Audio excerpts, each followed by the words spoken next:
Blossom end. Rot on tomatoes.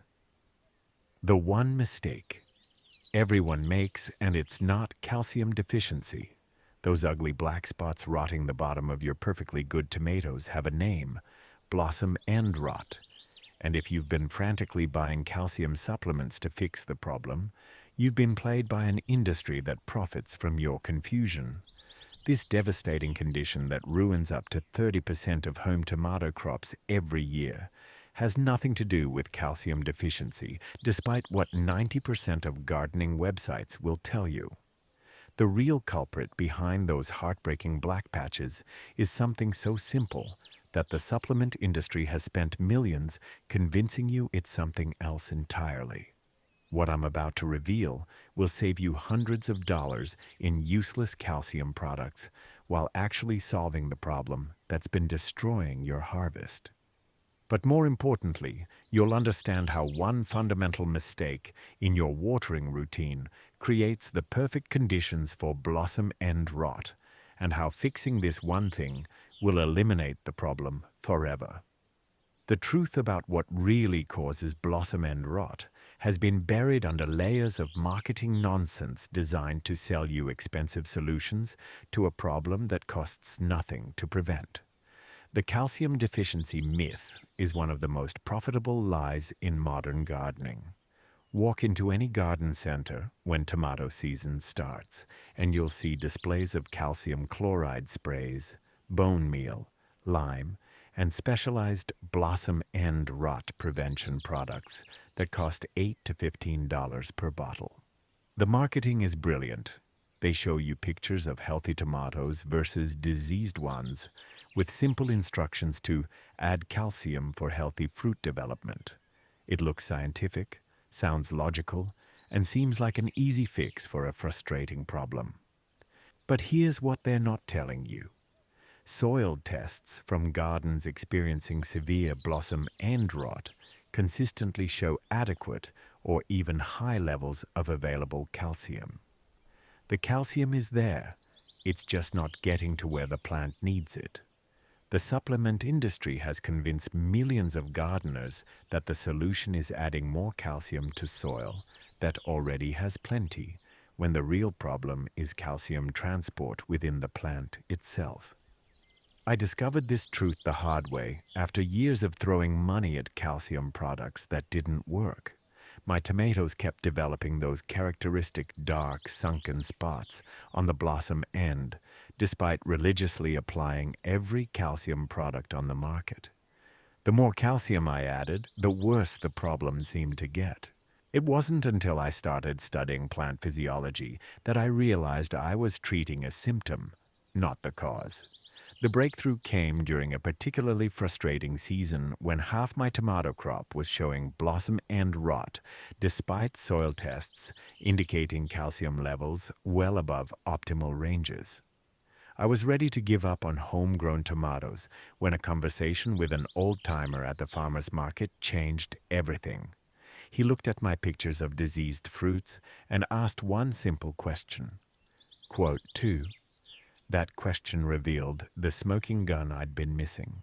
Blossom end rot isn't caused by lack of calcium in the soil. It's caused by the plant's inability to transport calcium from the soil to developing fruits. And that transport system depends entirely on consistent soil moisture. When soil moisture fluctuates dramatically between wet and dry periods, calcium uptake becomes erratic, causing the cellular breakdown that appears as blossom end rot. The science behind this process is straightforward, but rarely explained in gardening advice. Calcium moves through plants via the xylem system, the same network that transports water from roots to leaves. This movement is passive, driven entirely by water transpiration through leaf surfaces. When soil moisture is inconsistent, this transport system becomes unreliable, leaving developing fruits starved of calcium even when the soil contains abundant supplies. Think of it like a water delivery system in a building. The pipes might be filled with water, but if the pressure keeps dropping and surging, upper floors won't get reliable water service. In plants, calcium is like that water. The soil might be loaded with it, but inconsistent moisture pressure means it doesn't reach developing fruits when they need it most. This explains why blossom end rot typically appears during periods of rapid fruit development, especially after drought stress followed by heavy watering or rain. The calcium transport system gets disrupted just when fruits are experiencing their highest calcium demand for cell wall development. The result is cellular breakdown in the fruit tissue furthest from the stem, the blossom end. Understanding this mechanism completely changes how you prevent blossom end rot. Instead of adding more calcium to soil that already has plenty, you focus on maintaining consistent soil moisture throughout the growing season. This isn't about watering more. It's about watering more consistently, ensuring that calcium transport never gets interrupted. The proof is in the pudding. As they say, I conducted a simple experiment that any home gardener can replicate. 2 identical garden beds, same soil, same tomato varieties, same fertilizer program. The only difference was irrigation. Bed 1 received consistent daily watering through drip irrigation, maintaining steady soil moisture. Bed 2 received the typical home garden treatment, deep watering twice per week, allowing soil to dry between waterings. The results were dramatic. The consistently watered bed showed 0 cases of blossom end rot across 40 plants and 3 varieties. The intermittently watered bed had a 30% blossom end rot rate, despite identical soil calcium levels. Same genetics, same nutrition, same growing conditions. The only variable was watering consistency, and it made all the difference. Have you noticed blossom end rot appearing after periods of drought followed by heavy rain? The mulching revelation came as I dug deeper into moisture management strategies. Heavy organic mulch doesn't just conserve water, it creates the consistent moisture environment that prevents calcium transport disruption. A 4-inch layer of organic mulch moderates soil moisture swings that cause blossom end rot, maintaining the steady water movement through plants that keeps calcium flowing to developing fruits. But not all mulches work equally well for this purpose. Organic materials like shredded leaves, straw, or wood chips create the ideal moisture buffering environment. Inorganic mulches like landscape fabric or gravel can actually worsen the problem by creating hotspots that accelerate moisture loss during dry periods. The key is using materials that absorb and slowly release moisture, creating a reservoir system around plant roots. The timing of mulch application matters enormously. Mulch applied after soil has warmed in late spring prevents the moisture swings that trigger blossom end rot during peak fruit development. Early season applications can delay soil warming and slow early growth. But once temperatures stabilize, thick organic mulch becomes your best defense against calcium transport problems. If you're finding this information useful, please subscribe to the channel and give this video a like. It really helps me continue debunking these gardening myths. The depth of mulch application requires more precision than most gardeners realize. Too little mulch, less than 3 inches, provides inadequate moisture buffering. Too much mulch, more than 6 inches, can create anaerobic conditions that damage root systems. The sweet spot is 4 to 5 inches of loose organic material that allows air circulation while maintaining consistent soil moisture. Mulch quality affects moisture retention significantly. Fresh wood chips work well, but can temporarily tie up nitrogen as they decompose. Aged wood chips or compost provide immediate moisture benefits without nitrogen competition. Leaf mold or shredded leaves offer excellent moisture retention with the added benefit of gradually improving soil structure as they break down. The seasonal timing of moisture management extends beyond just applying mulch. Consistent watering. becomes critical during flower formation and early fruit development, typically 4 to 6 weeks after transplanting. This period coincides with rapid calcium demand in developing fruits, making any moisture disruption particularly damaging. Container growing presents unique challenges for preventing blossom end rot because containers dry out faster and more completely than garden soil. Container tomatoes need more frequent watering, often daily during hot weather, to maintain the consistent moisture levels that prevent calcium transport problems. Self-watering containers or drip irrigation systems work particularly well for maintaining the steady moisture levels container plants need. The calcium supplement industry has complicated this simple moisture management story by promoting products that claim to make calcium more available to plants. These chelated calcium products, bone meal supplements, and foliar calcium sprays create the illusion that you're addressing a calcium deficiency when the real problem is calcium transport. The money spent on these products would be better invested in irrigation systems or quality mulch materials. Foliar calcium sprays deserve special mention because they can provide temporary relief from blossom end rot symptoms, leading gardeners to believe they've solved a calcium deficiency. What's actually happening is that foliar application bypasses the disrupted soil-to-plant calcium transport system, providing calcium directly to fruit surfaces. This can reduce symptoms, but doesn't address the underlying moisture management problems that caused the transport disruption. The economics of treating blossom end rot reveal the scope of this misunderstanding. The average gardener experiencing blossom end rot spends $20 to $50 per season on various calcium products, often seeing minimal improvement because the underlying moisture problem remains unaddressed. The same money invested in drip irrigation or quality mulch materials provides permanent solutions that work for multiple seasons. Soil testing companies contribute to the confusion by offering calcium tests without explaining the transport dynamics that actually determine calcium availability to plants. A soil test showing adequate calcium doesn't prevent blossom end rot if moisture management is poor, leading gardeners to assume they need specialized calcium products rather than better watering practices. The varietal differences in blossom end rot susceptibility provide additional clues about the moisture transport connection. Large fruited varieties like beefsteak tomatoes show higher rates of blossom end rot than smaller varieties, not because they need more calcium, but because large fruits have longer transport distances from stem to blossom end. Maintaining moisture consistency becomes even more critical for these varieties.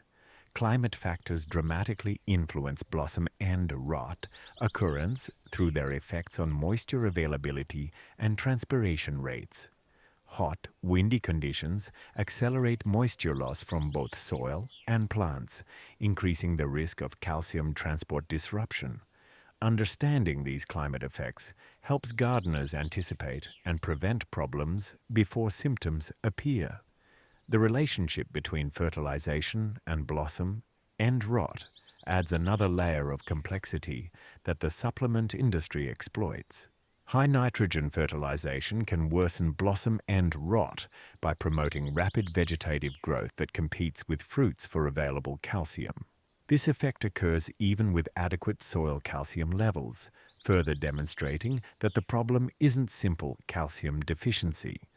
Potassium and magnesium levels also affect calcium uptake and transport, creating additional opportunities for selling specialized fertilizer blends. However, these nutrients primarily matter because they influence water uptake and transport, bringing us back to moisture management as the fundamental issue underlying blossom end rot prevention. The pH connection to calcium availability gets significant attention in gardening advice, with recommendations to add lime to acidic soils for better calcium availability. While soil pH does affect calcium solubility, most soils have adequate available calcium across a wide pH range. The bigger issue remains getting that calcium to fruits through consistent moisture transport. Watering technique matters as much as watering frequency for preventing blossom end rot. Deep, infrequent watering that allows soil to dry between applications creates the moisture swings that disrupt calcium transport. Shallow, frequent watering maintains more consistent soil moisture but may not provide adequate deep root development. The ideal approach combines daily light watering with weekly deep watering to maintain consistency while encouraging healthy root systems. The container size effect on blossom end rot relates directly to moisture management capabilities. Small containers dry out quickly, creating frequent moisture stress that disrupts calcium transport. Larger containers maintain more stable moisture conditions, reducing blossom end rot risk, even with identical watering schedules. For container tomatoes, bigger is almost always better for preventing calcium transport problems. Automated irrigation systems provide the consistency that manual watering rarely achieves. Drip irrigation, soaker hoses, or timer-controlled sprinkler systems can maintain the steady moisture levels that prevent calcium transport disruption. The initial investment in irrigation equipment typically pays for itself in reduced crop losses within a single growing season. The companion planting angle offers another perspective on moisture management for blossom end rot prevention. Plants that compete for soil moisture, like corn or sunflowers planted too close to tomatoes, can create localized drought stress that triggers calcium transport problems.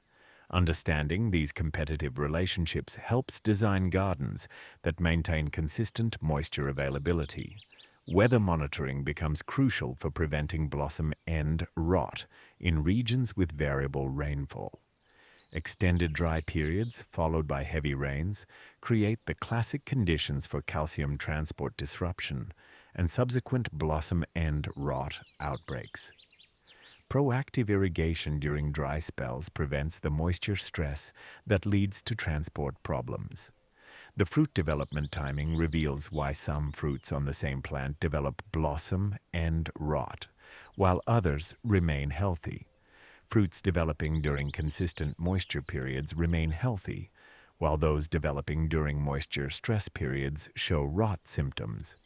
This pattern confirms that the problem is environmental timing, not inherent calcium deficiency. Season-long moisture tracking helps identify the specific conditions that trigger blossom end rot in your garden. Keeping records of watering, rainfall, and blossom and rot occurrence reveals patterns that help predict and prevent future outbreaks. This data-driven approach works better than randomly applying calcium supplements based on general recommendations. The recovery pattern after implementing consistent moisture management provides the final proof that blossom end rot isn't about soil calcium deficiency.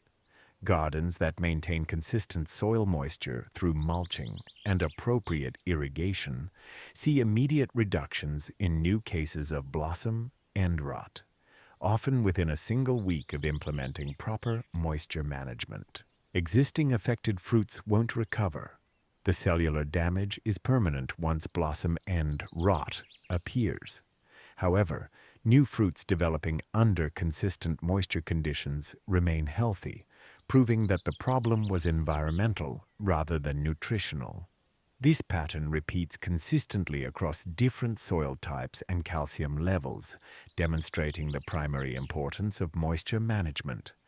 The prevention timeline starts before planting with soil preparation that promotes consistent moisture retention.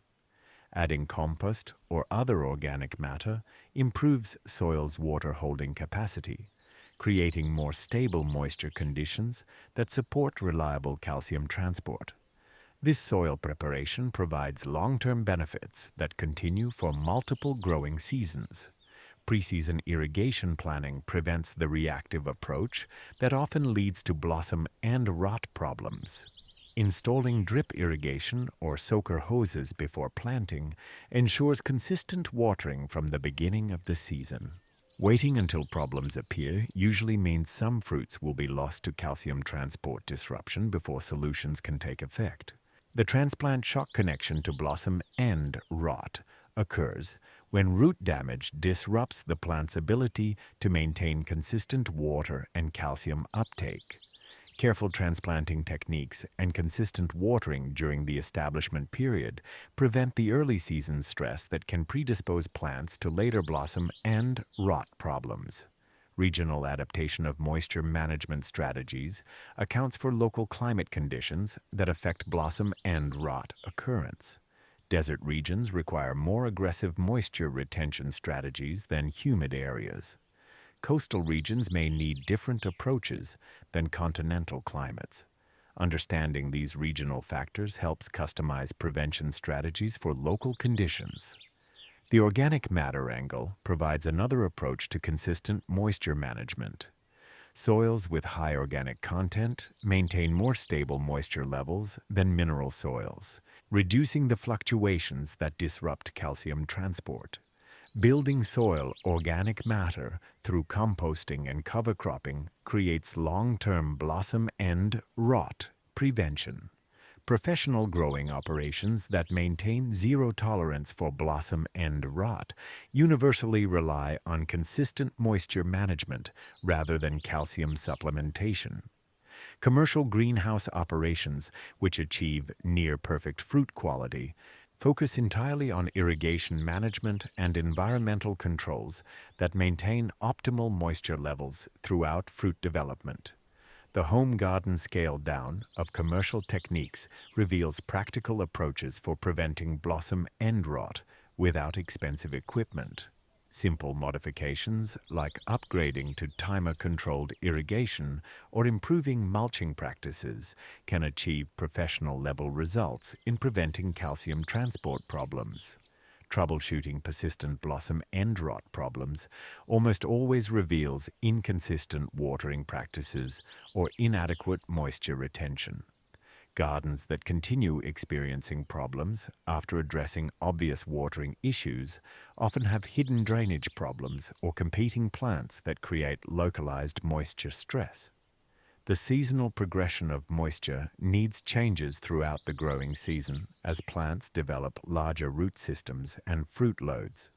Early season moisture management focuses on root establishment, while mid-season management emphasizes consistent transport during peak fruit development. Late-season management may require reduced watering to concentrate flavors without triggering transport problems. Educational institutions that teach horticulture increasingly emphasize moisture management over nutrient supplementation for preventing blossom end rot. Research consistently demonstrates that calcium transport rather than calcium availability determines fruit quality outcomes, leading to updated recommendations that focus on irrigation rather than fertilization. The future of blossom end rot prevention lies in improved understanding of plant-water relations and calcium transport physiology. As this knowledge becomes more widely available, the calcium supplement approach will hopefully give way to more effective moisture management strategies that actually address the root cause of the problem. Consumer education about the true causes of blossom end rot could save millions of dollars annually in unnecessary calcium purchases, while dramatically reducing crop losses. The information exists. It just needs to reach gardeners through channels that aren't compromised by supplement industry marketing influences. The simple truth remains that blossom end rot is a moisture management problem masquerading as a calcium deficiency. Understanding this fundamental relationship between consistent watering and healthy fruit development eliminates the frustration and expense of treating symptoms while ignoring causes. Have you been throwing money at calcium supplements while ignoring your watering schedule? Share your blossom end rot experiences in the comments below. I'd love to hear about your struggles and successes with this common problem. If this information has helped you understand the real cause of blossom end rot, please subscribe to the channel and hit that like button. Your support helps me continue exposing these gardening myths and sharing the science-based solutions that actually work. Together we can help fellow gardeners save money while growing better tomatoes through proper moisture management instead of expensive calcium supplements.